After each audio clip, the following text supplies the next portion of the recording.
soir, qu'est-ce que vous retenez? Qu'est-ce qui vous semble intéressant, vous, en tant que professionnel, sur le terrain, au plus près des réalités? Qu'est-ce que vous retenez? Qu'est-ce qui vous semble suffisant, voire insuffisant? Suffisant ou insuffisant, on verra ce que ça va donner, parce qu'en fait, le sujet est bien plus complexe. Moi, j'entends Sébastien Chenu, je ne vais pas rentrer dans le débat politique, c'est pas mon rôle. Je pense que c'est pas aussi simple que de dire on va encore accompagner les gens à la frontière dès qu'ils sont reconnus comme étant délinquants ou en faute. Malheureusement, on a aussi un imbroglio, on l'a déjà dit, de textes européens, la Cour européenne des droits de l'homme. On a aussi un problème de diplomatie, ça a été dit, c'est pas seulement le sujet, il faut pas se cacher derrière ça. Mais pour autant, il y a un vrai problème de diplomatie, parce que quand vous dites à un pays, on va vous renvoyer quelqu'un. Oui, les pays sont réticents à reprendre leurs ressortissants. Radicalisé, qui trafique de la drogue et qui vient d'agresser 3 policiers, je suis pas sûr qu'ils le prennent. Enfin, en général, ils disent non d'ailleurs.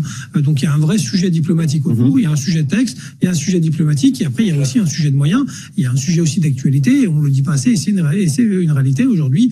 Si la personne qu'on doit accompagner à la frontière refuse de faire son test PCR, il monte pas dans l'avion.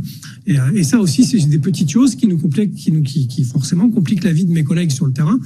Il a parlé évidemment de création de centres de rétention, très bien. Moi, je me dis attention, on crée des centres de rétention, mais il faut mettre des policiers pour aller dans les centres de rétention. Donc un qui sera ouvert, a-t-il dit, à Lyon, après les événements de. Oui, sauf qu'on a déjà des problèmes d'effectifs, clairement, et que je suis pas sûr que ce soit une mission qui fasse rêver non plus les policiers. Et même il y a une réflexion dans le continuum de sécurité de se dire est-ce que c'est pas des missions qu'on doit externaliser?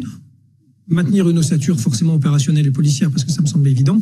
Peut-être trouver aussi des gens pour s'occuper de ces centres de rétention, puisqu'on parle évidemment de police administrative essentiellement. Alors, Grégory Joron, vous partagez cet avis, cette vision des choses, à savoir que finalement la question de la double peine, c'est pas le fond du sujet, c'est peut-être un élément politique dans le débat politique, mais sur le terrain, c'est pas ce qui va régler les problèmes.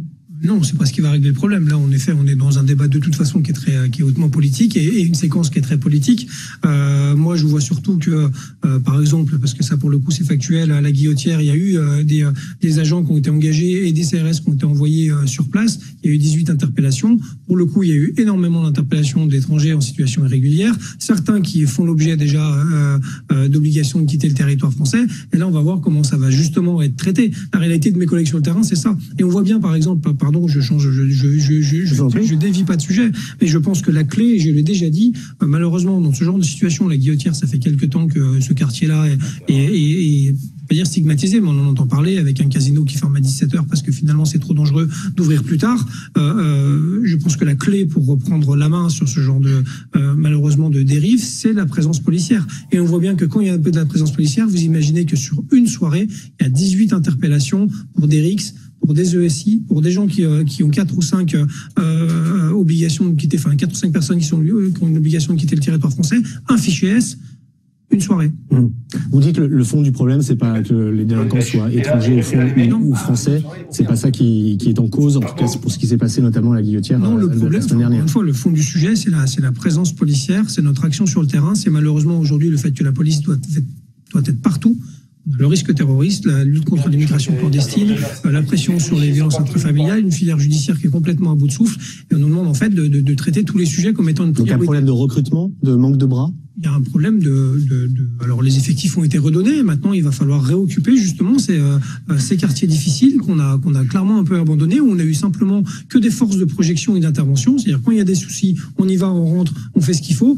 En fait, ce qui marche, ça reste que de toute façon la présence policière qui est quotidienne. Il faut qu'on soit affiché, il faut qu'on soit là, il faut qu'on rassure, il faut qu'on ait une forme de prévention parce qu'on empêche quand on est présent, et une action parce que la répression fait aussi partie du métier. Merci messieurs.